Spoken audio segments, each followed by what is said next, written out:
السلام علیکم دوستو، ہمارے چینل بگ ایکشن پوائنٹ کو ضرور سبسکرائب کریں اور ساتھ میں بیل آئیکن کو پریس کریں تاکہ ہمارے ہر آنے والے ویڈیو آپ کو بروقت مل سکے۔ شکریہ۔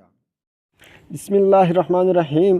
جب انسان نے پہلے اس زمین پر قدم رکھا تو اللہ جل جلالہ نے انسان کو دنیا میں بھیجنے سے پہلے انسان کی زندگی رہنے کے لیے تمام سامان پیدا فرمائی۔ ہوا، پانی، آگ اور مٹی یہ انسان کی بنیادی ضرورت تھی۔ اس کے بغیر تو انسان زندہ ہی نہیں رہ سکتا۔ انسان کے جسم میں قوت پیدا کرنے کے لیے کھانا بھی ضروری تھا۔ اس کے لیے اللہ جل جلالہ نے پھل پھول، میوے پودے، ہری بھری درخت پیدا کی۔ اس کے علاوہ سر اٹھائے بلند و بالا پہاڑ، رواں دواں گنگناتے ہوئے چشمے، بل کھاتے دریا، بکری سمندر، چاند، سورج، ستارے، عرض کی ہر وہ چیز جو انسان کی زندگی رہنے کے لیے ضروری تھی، پیدا کیے۔ ان سب چیزوں کے علاوہ انسان کے آرام اور سہولت کے لیے اور چیزوں کی بھی ضرورت تھی، وہ بھی پیدا فرمایا۔ زمین آسمان کے اندر بے شمار چھپے ہوئے خزانے اور وسائل ہے، مثلاً لوہا، چاندی، ابراق، تیل، کوئلہ اور گیس ہے۔ یہ تمام چیزیں انسان کی ضرورت کی ہے، ان سے انسان فائدہ حاصل کرتا ہے۔ ان تمام چیزوں کو زمین کے اندر سے نکالنے اور دریافت کرنے کے لیے ایک ایسی ذی عقل اور علم رکھنے والے ہستی کی ضرورت تھی جو ان چھپے ہوئے اور اجالے چیزوں کو ڈھونڈ کر نکالے اور اپنے ہی لیے کارآمد بنائے۔ یہی ہستی جسے انسان کہا جاتا ہے، انسان کو اللہ جل جلالہ نے عقل اور سوچنے سمجھنے کی صلاحیت عطا کی، پھر دنیا میں بھیجا۔ سب سے پہلے انسان حضرت آدم علیہ السلام تھے۔ انسان کے نسل حضرت آدم علیہ السلام سے چلی اور تمام انسان حضرت آدم علیہ السلام کے اولاد ہے۔ اللہ جل جلالہ نے حضرت آدم علیہ السلام کو پیدا کرنے کے لیے ارادہ ظاہر کیا اور فرشتوں سے کہا، میں زمین پر اپنا خلیفہ بنانے والا ہوں۔ اس پر فرشتوں نے عرض کیا اور کہا، کیا آپ زمین پر انسان کو پیدا کرنے والے ہیں؟ انسان تو زمین پر فساد برپا کرے گا اور خون بہائے گا۔ ہم تو تیرے پاکی بیان کرتے ہیں اور تیرے شکر بجا لاتے ہیں، کیا ہم عبادت کے لیے کافی نہیں ہے؟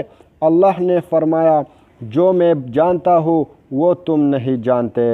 پھر اللہ جل جلالہ نے خود اپنے ہاتھوں سے حضرت آدم علیہ السلام کا پتلا بنایا، پھر اسے سنوارا اور اسے مناسب شکل دی۔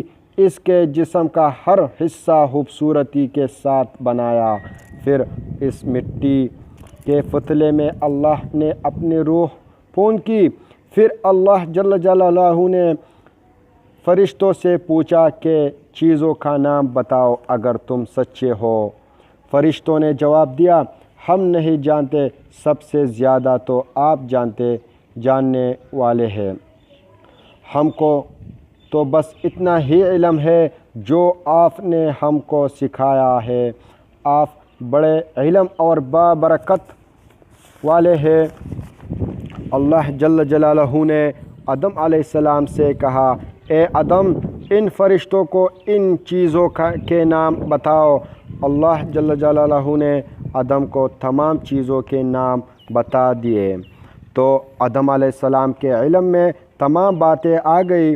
آدم علیہ السلام نے ان چیزوں کے نام بتا دی تو اللہ جل جلالہ نے فرشتوں سے کہا، کیا میں تم سے نہ کہتا تھا کہ میں آسمانوں اور زمینوں کے اندر کی سب پوشیدہ باتوں کو جانتا ہوں، اور جو کچھ تم ظاہر کرتے ہو اور چھپاتے ہو سب کا علم رکھتا ہوں۔ اللہ جل جلالہ نے فرشتوں سے کہا کہ آدم علیہ السلام کو سجدہ کرو۔ تمام فرشتوں نے آدم علیہ السلام کو سجدہ کیا، لیکن ابلیس نے سجدہ کرنے سے انکار کر دیا۔ وہ غرور کرنے والوں میں سے تھا۔ تجھے کس چیز نے سجدہ کرنے سے روکا جب کہ میں نے تجھے حکم دیا تھا؟ اللہ جل جلالہ نے پوچھا۔ ابلیس نے کہا کہ آپ نے انسان کو مٹی سے بنایا اور مجھے آگ سے پیدا کیا۔ ابلیس کے معنی مایوس اور نا امید ہونا۔ اس لیے کہا گیا کہ جو شخص اللہ جل جلالہ سے نا امید ہوتا ہے وہ ابلیس کے تابع ہوتا ہے۔ جو لوگ ابلیس اور شیطان کے بہکاوے میں آ جاتے ہیں وہ ادا نہیں کرتے اور ذلیل و خوار ہوتے ہیں۔ جب ابلیس نے سجدہ کرنے سے انکار کیا تو اللہ جل جلالہ نے فرمایا، تو آسمان سے اتر، تو نے تکبر کیا اور تو ذلیل و خوار ہوا۔ ابلیس نے کہا کہ مجھے قیامت کے دن تک مہلت دیجیے۔ اس پر اللہ جل جلالہ نے فرمایا، تجھے مہلت دی گئی۔ ابلیس نے کہا، میں تیرے بندوں کو گمراہ کروں گا اور ہر طرف سے ان کو گہرائی میں رکھوں گا، وہ تیرے شکر بھی نہیں کرے گا۔ اللہ تعالیٰ نے حضرت آدم علیہ السلام کو حکم دیا کہ اے آدم، تم اور تمہارے بیوی بہشت میں رہو اور جو کچھ کھانا ہے فراعت سے کھاؤ، اور ایک خاص درخت کی طرف اشارہ کرتے ہوئے کہا کہ اس درخت کی طرف نہ جانا ورنہ تم ظالم قرار دیے جاؤ گے۔ چنانچہ آدم علیہ السلام اور حضرت بی بی حوا آرام سے رہنے لگے تو شیطان نے دونوں کے دلوں میں وسوسہ ڈال کر تمہارے رب نے تم دونوں کو اس درخت کے قریب جانے سے اس لیے منع فرمایا کہ کہیں ایسا نہ ہو تم ہمیشہ کے لیے زندہ رہنے لگو۔ میں تمہارا خیرخواہ ہوں اور تم دونوں کی بھلائی چاہتا ہوں۔ شیطان کے فریب میں آ کر حضرت آدم علیہ السلام اور بی بی حوا نے درخت کا پھل چکھا تو دونوں بہشتی لباس سے محروم ہو گئے۔ ان کے جسم سے بہشت کا لباس اتر گیا۔ دونوں اپنے اوپر جنت کے پتے جوڑ کر رکھنے لگے۔ ان کے رب نے ان کو پکارا اور کہا، کیا میں نے تم دونوں کو اس درخت کے قریب جانے سے منع نہیں کیا تھا اور یہ نہ کہا تھا کہ شیطان تمہارا دشمن ہے؟ حضرت آدم علیہ السلام اور بی بی حوا دونوں سے غلطی ہوئی۔ انہوں نے اللہ جل جلالہ کا حکم نہیں مانا۔ اس غلطی پر دونوں کو سخت ندامت ہوئی۔ آدم علیہ السلام نے اللہ جل جلالہ سے معافی طلب کی اور دعا کی، اے میرے رب، ہم نے اپنے نفس پر ظلم کیا، اگر آپ ہم پر رحم نہ کرے اور ہماری مغفرت نہ کرے تو ہم نقصان اٹھانے والوں میں ہوں گے۔ آدم علیہ السلام اور بی بی حوا کو زمین پر اتار دیا اور کہا کہ تم ایک دوسرے کے دشمن رہو گے اور ایک خاص وقت تک تم دونوں کو زمین پر رہنا ہے۔ میرے طرف سے کوئی ہدایت آئی تو جو شخص اس ہدایت کو مانے گا نہ انہیں کسی بات کا اندیشہ ہوگا نہ کوئی غم۔ جو میرے نصیحت سے منہ موڑے گا اس کے لیے دنیا میں زندگی تنگ ہوگی اور قیامت کے روز اس کو اندھا اٹھائیں گے۔ جب حضرت آدم علیہ السلام آسمان سے اتر کر زمین پر آئے تو وہ فرشتوں کے پاکیزہ باتیں سننے سے محروم ہو گئے، اس لیے دل اداس رہنے لگا۔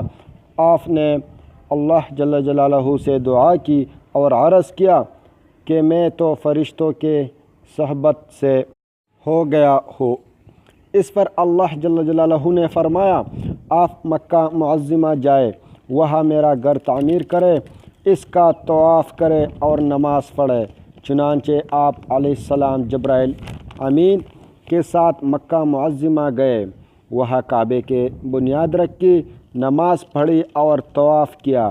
حضرت آدم علیہ السلام کے واقعہ سے ہمیں سبق ملتا ہے کہ جس کام کو اللہ جل جلالہ نے کرنے سے منع فرمایا ہے وہ نہ کرے، جو کام کرنے کا حکم دیا ہے وہی کرے، یہی عبادت ہے، عبادت نیکی ہے، نیکی عبادت ہے۔ السلام۔ اگر ہمارے ویڈیو آپ کو اچھی لگی ہو تو ہمارا چینل ضرور سبسکرائب کیجئے اور ساتھ میں ہی بیل آئیکن کو دبا دیجئے تاکہ ہمارے ہر آنے والا ویڈیو